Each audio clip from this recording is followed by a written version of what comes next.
Educational spiritual videos నుంచి వస్తున్నటువంటి అద్భుతమైనటువంటి విషయము శేషప్ప కవి రచించిన నరసింహ శతకంలోని ఒక పద్యం యొక్క భావం.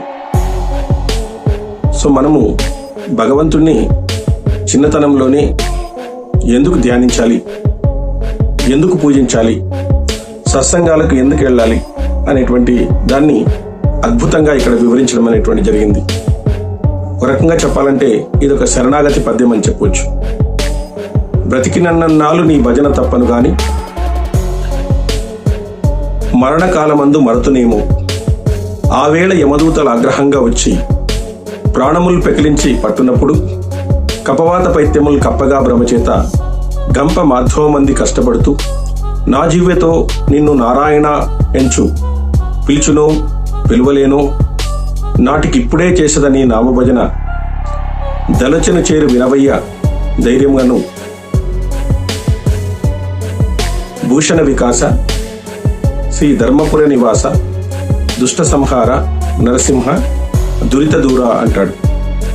బ్రతికి ఉంటే నీ భజన తప్పకుండా చేస్తాను. అందులో ఏ రకమైన అనుమానము అనేటువంటిది లేదు భగవంతుడా. కానీ మరణం ఆసన్నమైనప్పుడు మర్చిపోతానేమో అని అనుమానం.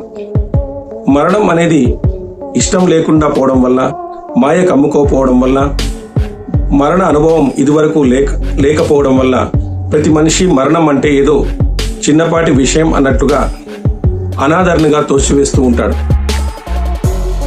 మరణం అంటే ఏదో అని చెప్పేసి అనాదరణగా తోసివేస్తుంటాడు. కానీ మరణ సమయంలో యమదూతలు ప్రాణాలు పెకిలించి పట్టినప్పుడు శరీరం మనం చెప్పిన మాట వినదు. ఎందుకంటే ఇంతకాలము బ్రతికి బట్టగట్టడానికి సాయం చేసినటువంటి కపవాత పిత్తములు ఇక ఇప్పుడు మనిషిని మట్టు పెట్టడానికి పూనుకుంటాయి.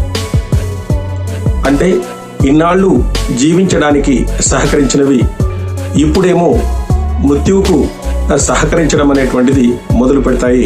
కపవాత పైత్యములన్నీ కూడా, మన శరీరంలో ఉండేటువంటి భాగాలన్నీ కూడా ఉన్న పలంగా సమస్థితిలో ఉండాల్సినటువంటి కపవాత పిత్తములు విషమ పరిస్థితుల్లోకి మారిపోతాయి.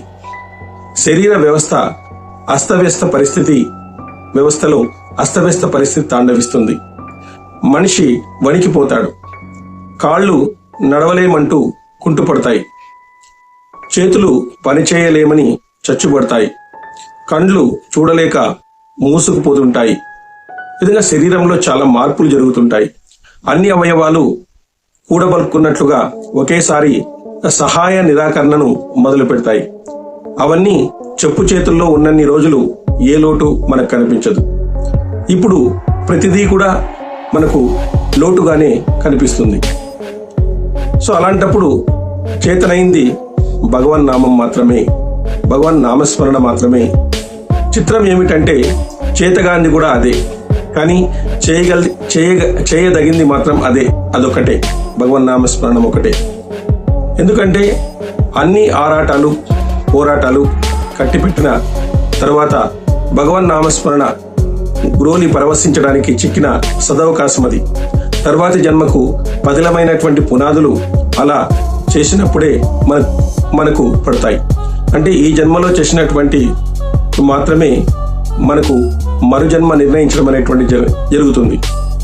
శరీరంలో జవసత్వాలు ఉన్నప్పుడు దైవనామస్మరణ అనగానే ఏదో సాకుతో మనము తప్పించుకుంటుంటాం. తీరిగ్గా భగవన్నామం చేయడానికి ఇప్పుడు కుదరదండి, అత్యవసర పనులున్నాయి, అత్యవసర కార్యాలున్నాయి అని పనులెన్నో మనకు మనమే తగిలించుకుంటాము. ఆ పనులే అవసరమని భావిస్తాము.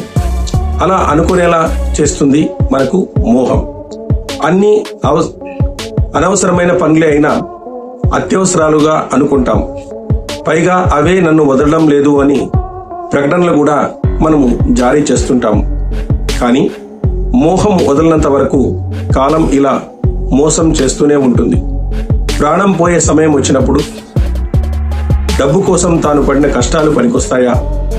కొలువు కోసం పడిన పాటలు పనికొస్తాయా? పేరు ప్రతిష్టల కోసం పడినటువంటి ఆరాటము ఉపకరిస్తుందా అని ప్రశ్నించుకుంటే ఏదీ పనికిరాదని మనకు తెలియవస్తుంది. ఇన్నాళ్లు పడిన ఏ శ్రమ ప్రాణాన్ని తిరిగి స్వస్థానంలో నిలబెట్టడానికి ఉపకరించదని మనకు అక్కడ నుంచి సమాధానం రావడం జరుగుతుంది. ఆ జవాబు తన గుండె లోతుల్లోంచి ఉరికి వచ్చి కన్నీరై అవసాన దశలో మనిషి నిస్సహాయతను వెక్కిరిస్తుంది. శరీరమే కాదు, మాట, మనసు కూడా మన వశంలో ఉండవు. ఈశ్వర అని మనస్ఫూర్తిగా పిలువగలలో లేదో అంటాడు కవి. అందుకే నేను ఇప్పుడే నీ నామస్మరణ చేస్తాను, ఇప్పుడే నామభజన చేస్తాను, ఇప్పుడే నీ నామస్మరణ చేస్తాను. సో బ్రతికినన్నాళ్ళు భజన తప్పను గాని మరణ సమయమందు మరతనేమో. ఆ వేళ యమదూతల ఆగ్రహంగా వచ్చి ప్రాణాలు ప్రకటించి పట్టినప్పుడు కపవాత పైత్యములు కప్పగాభ్రమ చేత గంప మాధ్యమ మంది కష్టపడుతూ నా జీవితం నేను నారాయణ అని పిలుతునో పిలవలేనో నాటికి ఇప్పుడే చేసద నీ నామభజన తెలచిన చేరు వినవయ్య ధైర్యంగాను భూషణ వికాస శ్రీ ధర్మపురి నివాస శ్రీ లక్ష్మీ నరసింహ దురిత దూడ అని చెప్పేసి మనకు నరసింహ శతకంలో మనకు కావలసినటువంటి సమాధానం అనేటువంటిది ఇందులో దొరకడం అనేటువంటిది జరుగుతుంది. కాబట్టి చిన్నతనంలోనే వయసు ఉన్నప్పుడే కొంత సాధన చేయడం అనేటువంటిది మొదలు పెట్టాలి.